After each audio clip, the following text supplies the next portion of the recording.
A sloth, a donkey, and a curious human. Send a prompt and see what they're doing. One hits record with a question on his mind. Two brothers pick it up, see what they find. Corn takes his time, Herman's got the facts. Back and forth, they never hold back. My weird prompts, come on in, that's where we begin. My weird prompts, glad you're here. This episode was generated using artificial intelligence. Please verify facts. My Weird Prompts is a community-driven initiative exploring how AI can fuel curiosity and uncover the fascinating ways our world works. GPU compute for this podcast is generously provided by Modal. Learn more at modal.com. So, you know how everyone assumes that when things get tough for Jewish communities around the world, the planes to Tel Aviv start filling up immediately? It is this intuitive idea that rising antisemitism abroad equals a massive wave of Aliyah. But as we sit here in March of 2026, looking at the data from this past year, that assumption is actually hitting a very complicated wall. It is a total paradox, Corn. My name is Herman Poppleberry, and today's prompt from Daniel is about the shifting demographics of Aliyah. Daniel is asking us to look at the numbers, the history, and whether the Israeli government still treats immigration as its top priority as we approach the 78th anniversary of the state. And the numbers for 2025 are, frankly, startling. They challenge almost everything we think we know about the relationship between the diaspora and the Jewish state. They really do. I mean, we are seeing global antisemitism at levels we have not seen in decades, especially following the events of the last few years. Yet the total number of people moving to Israel is actually dropping. It feels counterintuitive. You would think the doors would be swinging off the hinges, but the data tells a much more nuanced story about security, economics, and the changing nature of what it means to make the move. You would think so, but the total immigration for 2025 was only 21,900 people. To put that in perspective, that is a 25% drop from 2024, and it is less than half of the 46,000 who arrived in 23. We are looking at a multi-year decline in the total volume of people making the move, even as the rhetoric around the need for a safe haven has never been louder. Okay, so the headline says Aliyah is down, but when you dig into where these people are coming from, there is a massive split in the data, right? It is not a uniform drop across the board. It is more like two different worlds moving in opposite directions. That is the real story.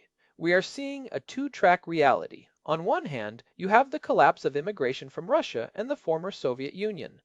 Russian Aliyah was down about 57% this past year, fallen to around 8,300 people. On the other hand, Western Aliyah is actually surging. It is a pivot from the east to the west that is changing the face of the immigrant population. Right, so the numbers from France, the United States, and the United Kingdom are actually going up while the total is going down because the Russian wave is finally crested. Before we get into the why of that, let's define our terms for a second. We talk about Aliyah, which literally means ascent, but there is also the opposite, right? Aliyah is the ascent to Israel, and Yeridah is the descent, or emigration away from Israel. Historically, the state was built on the idea of mass Aliyah. If you look back to 1948, the Jewish population at the founding was only 650,000. Within just 3.5 years, they brought in 688,000 immigrants, more than doubling the population. It was an existential necessity. They needed people to build the economy and the defense forces. And then you have the massive baseline of the 1990s. That is usually what people think of when they think of big Aliyah numbers. That was the demographic transformation of a lifetime. Nearly 1 million people arrived from the former Soviet Union in that decade alone. It literally rebuilt the country, providing the human capital for the tech boom and the medical sector. But that pool is finite. Most of the people who wanted to leave or were eligible to leave the former Soviet Union have already done so. The reserve, as demographers call it, has been largely depleted. It is like the reserve has been used up, and now the government has to look elsewhere.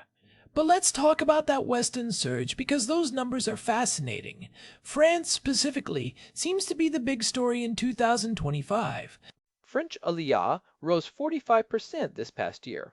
We are talking about 3,300 people, and the surveys are even more dramatic. Something like 38% of French Jews, which is nearly 200,000 people, say they are actively considering making the move. We are seeing similar trends in the United States, where Aliyah was up 30% compared to 23 levels, with about 3,500 Americans arriving last year. Even the United Kingdom saw a 19% increase, with 840 people moving. So why the surge there? Is it purely the safety factor, or is there a pull factor from the Israeli side? Because if you are sitting in Paris or London right now, you are seeing a lot of unrest. It is both, but the push factor is undeniable. Following events like the Bondi Beach terror attack in Australia back in January of this year, where a Jewish community event was targeted, the sense of security in the diaspora has frayed. Minister of Aliyah and Integration Ofer Sofer actually presented emergency plans to the Knesset specifically for Australian Jews right after that. But the Israeli government is also changing its playbook. They are not just waiting for people to show up at the airport anymore. Ofer Sofer is an interesting character in this. He seems to be pivoting away from the old school rescue mission mentality towards something more like a corporate recruitment strategy. He is much more proactive. He has launched this emergency plan called Aliyat Hatekuma. The new goal is 30,000 immigrants for this coming year, specifically targeting France, the United Kingdom, and Australia. But the strategy has shifted from mass absorption to what I would call selective integration. They are doing job matching before people even get on the plane. They are fast-tracking professional licensing for doctors and engineers while they are still in their home countries. That makes a lot of sense. In the 90s, you had world-class violinists arriving from Moscow, and they ended up sweeping streets because their credentials did not transfer. The government seems to have learned that you can't just bring people in. You have to keep them there by making sure they can actually work in their fields. And that brings us to the much darker side of the data that the government is a lot less excited to talk about. While 21,900 people arrived in 25, 70,000 Israelis left. 70,000? That is a massive number, Herman. That means for every one person who moved to Israel last year, more than 3 people left. It is the first time in 15 years that Israel has experienced net negative migration. We are looking at a net outflow of about 37,000 people when you factor in those who returned. The term for this, as we said, is yerida, and the stigma around it is huge. Historically, calling someone a yord was a massive insult, like calling them a quitter or a traitor to the Zionist project. But the numbers are becoming impossible to ignore. Who are these people leaving? Is it a general cross-section of the population, or is it a specific group? Because 70,000 people leaving a country of 10 million is a significant drain. It is a classic brain drain. According to reports from the Knesset and the Taub Center for Social Policy Studies, the people leaving skew heavily toward the highly educated. We are talking about hundreds of doctors, thousands of engineers, and people with advanced degrees. It is driven by a combination of the ongoing security situation, the economic cost of the war, and the political friction that started with the judicial overhaul controversy back in 23. So we have this weird situation where the state is desperately trying to recruit skilled Westerners to fill the gaps, while at the same time, the homegrown talent is packing their bags for Berlin, New York, or Nicosia. It is like trying to fill a bucket with a massive hole in the bottom. It is a demographic crisis in the making. For the first time in the history of the state, the annual population growth rate fell below 1%. It was 0.9% in 2025. For a country that has always defined itself by its growth and its ability to absorb the Jewish people, hitting a net negative migration mark is a psychological and strategic blow. The Taub Center's projections for 26 are even grimmer. They expect the immigration deficit to widen to 37,000 people. I wonder how much of the decline in Aliyah is actually just people looking at the same things the emigrants are looking at. If you are a Jewish family in London, you might be scared of the antisemitism there, but you are also looking at the news in Israel and seeing a high cost of living and a constant state of conflict. The security concern in Israel might actually be a stronger deterrent than the antisemitism in London is a push factor. That is exactly what the data suggests. The security situation acts as a massive counterweight. Historically, Aliyah was seen as a rescue mission. In the 1940s and 50s, you were bringing people out of displaced persons camps in Europe or fleeing persecution in Arab lands. In those cases, any security risk in Israel was better than the alternative. But for a successful lawyer in Paris or a tech worker in New Jersey, it is a much more calculated decision. It is a choice of lifestyle and identity rather than a choice of survival. Which is why the government's pivot to professional integration is so critical. Organizations like Nefesh have been doing this for years for North Americans, but now the state is trying to scale that model globally. They realize that if they want the 30,000 people Ophir Sophir is aiming for, they have to treat them like high-value recruits in a global talent war, not just refugees returning home. And this brings up the law of return, which is the legal backbone of all of this. It allows anyone with one Jewish grandparent to claim citizenship. This has always been a point of friction with the religious establishment, which follows the halachic definition of a Jewish mother or an Orthodox conversion. A huge portion of the Russian wave in the 90s and even the arrivals today fall into that gap. They are Jewish enough to be persecuted and Jewish enough to serve in the army, but they face hurdles with marriage or burial in Israel because the rabbinate does not recognize them as Jews. And that creates a secondary problem for retention. If you move there and then realize the state does not fully recognize your identity for civil matters, you are a lot more likely to become one of those 70,000 people who leave. It is a major factor in the nation-state paradox we have discussed before. We actually touched on this tension in episode 1007, specifically how the state's internal political climate affects its relationship with the diaspora. If the government moves toward a more restrictive religious definition of identity, it alienates the very Western Jews it is currently trying to recruit. You cannot ask a secular doctor from Manhattan to move to a country where he might feel like a second-class citizen because of his religious practice. Let's talk about the logistics for a second. We mentioned Operation Solomon back in 91, where they moved 14,000 people in 36 hours. That was a heroic, high-intensity moment. Is there any of that energy left in the current system, or has it all become bureaucratic and institutional? It is much more institutional now. You still have groups like the Jewish Agency, the Sokhnut, working on the ground, and you have the International Christian Embassy Jerusalem funding flights from the former Soviet Union.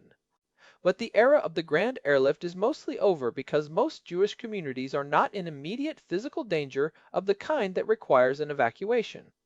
The exception, as we mentioned, was the emergency plan for Australian Jews after the Bondi Beach attack. That had a bit of that old-school urgency to it. What does this mean for the Israeli economy? If the population growth is stalling and the brain drain is real, does the surge in French and American Aliyah actually compensate for the loss of doctors and engineers? Not yet. The numbers simply do not add up. If you lose 70,000 people and gain 22,000, you are in a hole. And while the new arrivals are often highly skilled, there is a lag time for integration. It takes years to learn the language, get the local licenses, and build a network. The loss of a homegrown engineer who was educated at the Technion is a direct hit to the economy that a new immigrant from Paris cannot immediately replace. It feels like the government is trying to solve a 21st century problem with a 20th century mindset. They're still talking about Aliyah targets, as if that is the only lever they have to pull to fix the demographics. They are stuck in the ideology of mass absorption. But the reality is that Israel is now a mature, developed nation with a very high cost of living. You cannot just rely on the pull of Zionism to overcome the push of economic and security reality. To fix the net migration problem, they have to address why people are leaving as much as why they are coming. Which is a much harder conversation. It involves housing prices, political stability, and the long-term security outlook. It is a lot easier to announce a new plan to bring in 3,000 French Jews than it is to lower the price of an apartment in Tel Aviv or Jerusalem. We actually did a deep dive on that housing issue in episode 512, looking at why the state owns 93% of the land and how that centralizes everything. When you combine that central control with a demographic shift, you get a bottleneck. You have people who want to come, but they cannot afford to live anywhere near where the jobs are. If you are a young family from London and you see that a 3-bedroom apartment in a decent area costs 4 million shekels, you might decide to stay in London despite the antisemitism. So, if you are Daniel, or anyone else looking at this from the outside, the takeaway is that Aliyah is no longer the simple, upward trending story of a growing nation. It is becoming a specialized, targeted program. It is a quality over quantity shift, whether the government wants to admit it or not. The era of millions of people arriving at once is over. We are now in an era of competition. Israel is competing for the same Jewish doctors and software engineers that the United States, Canada, and Germany are competing for. And right now, the competition is getting tougher because the Israel brand is under significant pressure. It is also worth noting that the source countries are changing. We mentioned Canada, South Africa, and even South America. 2025 saw people arriving from 105 different countries. That is an incredible logistical feat for a small country. It really is. Even with the lower numbers, the diversity is staggering. You have people coming from places like Ethiopia still, though in much smaller numbers now, alongside people from Manhattan and Paris. Each of these groups brings a different set of needs. The Ethiopian community might need more social service support, while the French community needs professional licensing help. Does the government actually have the budget for this 30,000 person goal? With the war dragging on and the deficit growing, can they afford to subsidize all these new arrivals? That is the big question for the 26 budget. Aliyah Tatakuma is expensive. It involves tax breaks, housing subsidies, and the cost of the job matching programs. There is a lot of debate in the Knesset right now about whether this is the best use of funds when the domestic population is struggling with the economic fallout of the conflict. Some argue that the money should go to the people already there to stop them from leaving. I imagine the argument on the other side is that you cannot afford not to do it. If the brain drain continues and you do not replace those people with skilled immigrants, the economy eventually hollows out. That is the existential side of the coin. For 78 years, the growth of the population has been the engine of the Israeli miracle. If that engine stalls, everything else, from the military to the tech sector, starts to lose its edge. The demographic math is the ultimate underlying reality of the state. So we have a declining total, a surge in the west, a collapse in the east, and a massive exit through the back door. It is a messy picture. It is a transition. Israel is moving from being a refuge for the oppressed to being a choice for the committed, and that choice is getting harder to make. The next few years will tell us if the state can successfully pivot its model or if the current net negative trend is the new normal. I think the most interesting part of this for me is the psychological shift. The word Yordim used to be such a heavy insult, but now it feels like it is becoming a normalized part of the conversation. People are talking about it as a rational economic or personal choice rather than a moral failure. That normalization is actually what worries the demographers the most. If the stigma disappears, the floodgates for immigration could open even wider. The government is trying to maintain the prestige of Aliyah while the reality of Eureka is staring them in the face. It is a high-stakes balancing act. It really comes down to whether the state can offer a future that outweighs the very real challenges of the present. One thing that is clear is that the Jewish diaspora is not a monolithic bloc. The reasons a family leaves London are not the same reasons a family leaves Moscow. The Israeli government is finally starting to treat those communities as distinct markets with distinct needs, but they are doing it against a very difficult geopolitical backdrop. The role of NGOs like Nefesh has basically become a core part of the state's infrastructure because they have the flexibility that a government ministry often lacks. We should probably look at what listeners can actually take away from this demographic shift.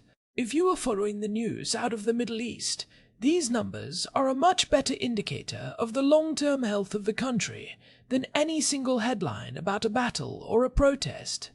The demographic trend is the slow-motion truth of the matter. Takeaway number one is that the total Aliyah number is actually less important than the composition of who is coming. A smaller number of highly skilled, economically integrated people might actually be more valuable than a mass wave that the country cannot absorb. And takeaway number 2 is the net migration figure. That is the one to watch. If 70,000 people keep leaving every year, the country faces a structural problem that no amount of French Aliyah can fix. You have to stop the bleeding before you can worry about the transfusion. And takeaway number 3 is the shift in government policy. We're seeing a more mature, selective approach to immigration that treats Olam as professional assets. It is the professionalization of the return.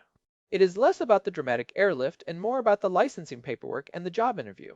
Assuming they can get the security and the economy under control enough to make that paperwork worth filling out. That is the big if. The emergency plan for 26 is ambitious, and Ofer Sofer is betting his political career on hitting that 30,000 person mark. If he succeeds, it will be seen as a massive vote of confidence in the country's future. If he fails, it will be another sign that the deterrents are winning. It is a lot to think about. This idea that the reserve of Jews around the world is not an infinite resource that the state can just tap into whenever it needs a boost. We are seeing the end of the era of mass Jewish migration. Most of the world's Jewish population is now concentrated in two places, Israel and North America.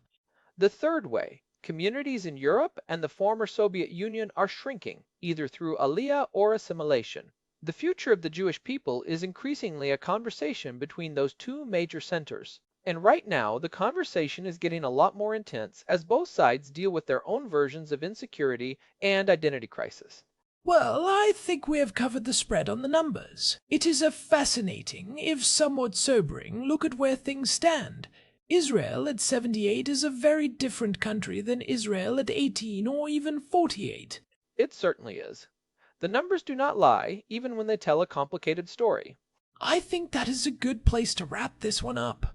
We have looked at the surge, the decline, and the exit, and it is clear that the demographic map of Israel is being redrawn in real time. Thanks as always to our producer, Hilbert Flumingtop, for keeping the gears turning behind the scenes.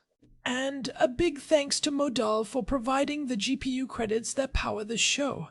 We literally could not do this without that infrastructure. This has been My Weird Prompts. If you are enjoying the show, a quick review on your podcast app really helps us reach new listeners and keeps the conversation growing. You can find us at myweirdprompts.com for the full archive and all the ways to subscribe. We will be back soon with another deep dive. Until next time. See ya. This episode was generated using Gemini Flash 3. Text-to-speech engine was Chatterbox. Thanks for listening to our show, My Weird Prompts, where our thoughts go from slow takes to facts on cue. We change and follow through. My Weird Prompts, that's the flows from sloth